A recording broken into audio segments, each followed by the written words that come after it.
हमारे सभी दर्शकों को सादर प्रणाम। जय श्री कृष्ण। आज का हमारा विषय है कुंडली मिलान करते समय शत्रु राशि से विवाह करें या ना करें।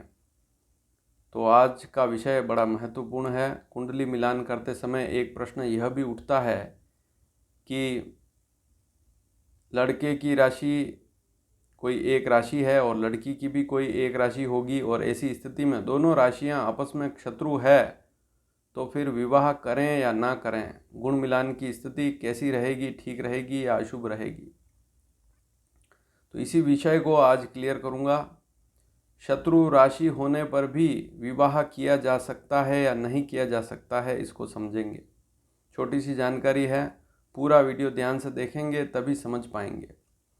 तो आप सभी जानते हैं 12 राशियां, उनका क्रम किस प्रकार से है। मेष, वृषभ, मिथुन, कर्क, सिंह, कन्या, तुला, वृश्चिक, धनु, मकर, कुंभ और मीन, ये 12 राशियां हैं। सूर्य और चंद्रमा की एक एक राशि है। इसके अलावा जितने भी ग्रह हैं उनकी दो दो राशियां हैं। कौन कौन सी? सूर्य की सिंह राशि है, चंद्रमा की कर्क राशि है, मेष और वृश्चिक राशि का स्वामी मंगल है, वृषभ और तुला राशि का स्वामी शुक्र है, मिथुन और कन्या राशि का स्वामी बुध ग्रह है, धनु और मीन राशि का स्वामी कौन है? गुरु, और मकर और कुंभ राशि का स्वामी है शनि। अब यहाँ पर ये जो 7 ग्रह हैं, सूर्य, चंद्रमा, मंगल, बुध, गुरु, शुक्र, शनि, तो सूर्य, चंद्र, मंगल, बुध, गुरु, शुक्र और शनि जो 7 ग्रह हैं, ये भी आपस में, कुछ ग्रह आपस में मित्र हैं, कुछ ग्रह आपस में शत्रु हैं।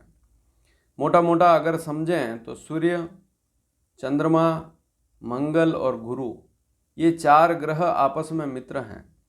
तो इनकी जो राशियां होगी वे भी आपस में मित्र होगी, सूर्य, चंद्रमा, मंगल और गुरु। दूसरी स्थिति, बुध, शुक्र, शनि, ये तीनों ग्रह आपस में मित्र हैं। तो इनकी जो राशियां बनती है, शुक्र की 2 राशियां, बुध की 2 राशियां, शनि की 2 राशियां, ये आपस में मित्र बनती है। जैसे शुक्र की वृषभ, तुला, बुध की मिथुन और कन्या, शनि की मकर, कुंभ, तो ये 6 राशियां आपस में मित्र हो गई। अब यहाँ पर एक बात और समझने की है, इसको ध्यान से समझें। गुरु और शनि शत्रु नहीं हैं, सम हैं, इस बात को समझें। तो गुरु की जो राशि है धनु और मीन, उसकी शत्रुता शनि की राशियों से नहीं है, मकर और कुंभ से उतनी शत्रुता नहीं है। धनु और मीन की शत्रुता मकर और कुंभ से उतनी नहीं है, बल्कि सम स्थिति है। इसी प्रकार से मंगल और शुक्र भी आपस में शत्रु नहीं है, बल्कि सम है। तो मंगल की 2 राशियां कौन सी हुई? मेष, वृश्चिक, मैं बता चुका हूं, और वृषभ और तुला राशि शुक्र की है।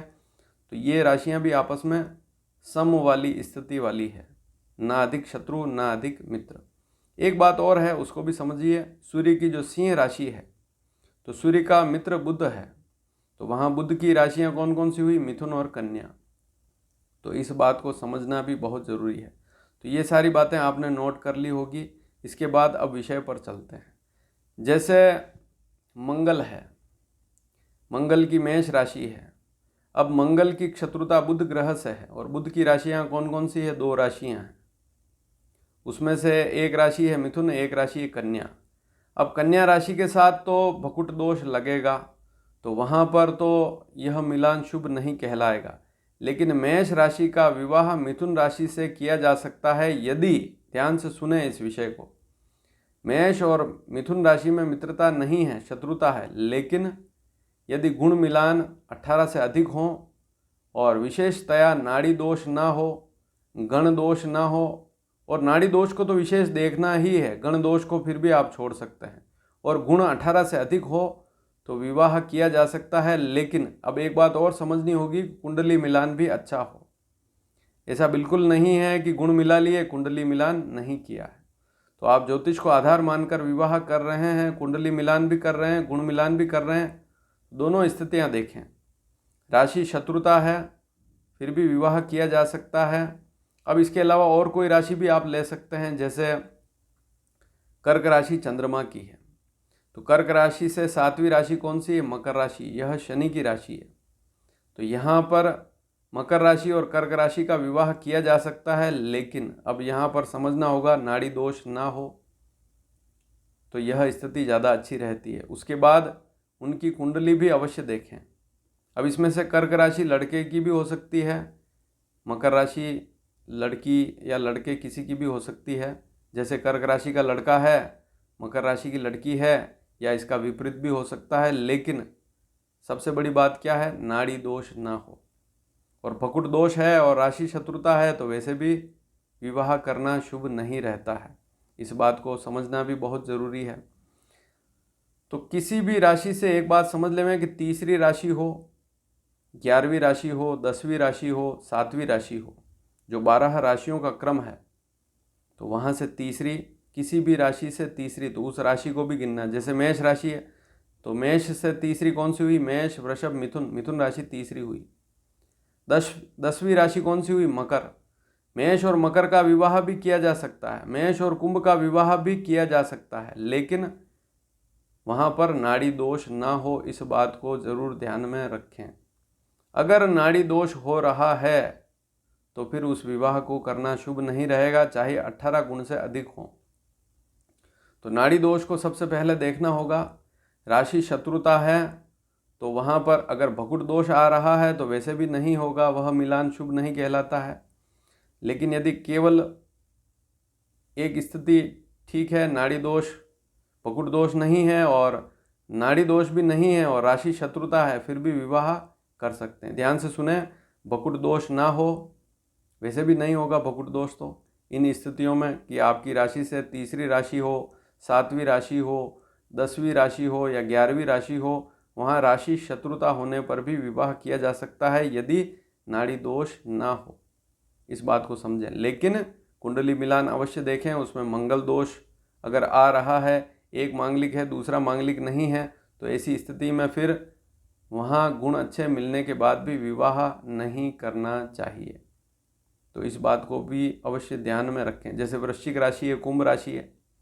अब वृश्चिक राशि का स्वामी मंगल है, कुंभ राशि का स्वामी शनि है। वृश्चिक, धन, मकर, कुंभ चौथी पड़ेगी। वृश्चिक राशि से कुंभ राशि चौथी पड़ेगी और कुंभ से वृश्चिक तक गिने, कुंभ, मीन, मेष, वृषभ, मिथुन, कर्क, सिंह, कन्या, तुला, वृश्चिक 10वीं पड़ेगी। तो कुंभ से वृश्चिक 10वीं पड़ेगी। अब वृश्चिक राशि का स्वामी मंगल, कुंभ राशि का स्वामी शनि, राशि शत्रुता होने के बाद भी विवाह किया जा सकता है यदि गुण मिलान अच्छे हों, 18 से अधिक हों या 22 से अधिक हों, या ऐसी स्थिति में 26.5 गुण भी हमने देखे हैं, तो वहाँ पर विवाह किया जा सकता है। लेकिन कुंडली मिलान भी देखें और जहाँ गुण अच्छे हैं वहाँ पर अगर नाड़ी दोष नहीं हो रहा है तो राशि शत्रुता होने पर भी विवाह किया जा सकता है। लेकिन वापस एक बात सुन ले, में भकुट दोष है, राशि शत्रुता है, तो फिर विवाह करना ठीक नहीं रहता है और नाड़ी दोष में भी यह स्थिति ठीक नहीं रहती है। तो इन सारी स्थितियों को समझना बहुत ज़रूरी है। जब तक इन स्थितियों को नहीं समझेंगे, मिलान को अच्छी तरह से नहीं समझ पाते हैं।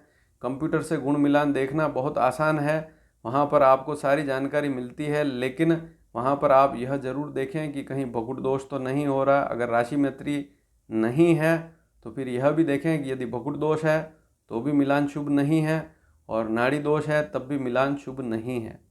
लेकिन भकुट दोष भी नहीं है, नाड़ी दोष भी नहीं है, तो राशि शत्रुता होने पर भी विवाह किया जा सकता है। 2 दोष ऐसे हैं, भकुट और नाड़ी, उन पर ध्यान देना बहुत ज़रूरी है। तो यह विषय आपको कैसा लगा? अच्छा लगा हो तो अधिक से अधिक शेयर करें ताकि ऐसे जो दर्शक हैं वे राशि शत्रुता देखते ही मिलान को छोड़ रहे हैं तो वे भी इस वीडियो का अधिक से अधिक लाभ उठा सकें और इस जानकारी से हो सकता है कोई अच्छा मिलान आया हो आपके पास और फिर आगे शादी भी हो जाए, समय पर विवाह हो जाए, तो सारी स्थितियां अच्छी रहती है। और फिर अगर ऐसे ही अगर मिलान करते रहे, राशि शत्रुता देखते रहे और बहुत सी बार गुण भी मिल रहे हैं, नाड़ी दोष भी नहीं है, भकुट दोष भी नहीं है, और फिर उस मिलान को नहीं करते हैं तो समस्या और ज़्यादा बढ़ती है। फिर और नए मिलान देखते हैं, वहाँ भी कोई न कोई दोष आ जाता है। तो इस बात पर ध्यान अवश्य लगावें। धन्यवाद। जय श्री कृष्ण।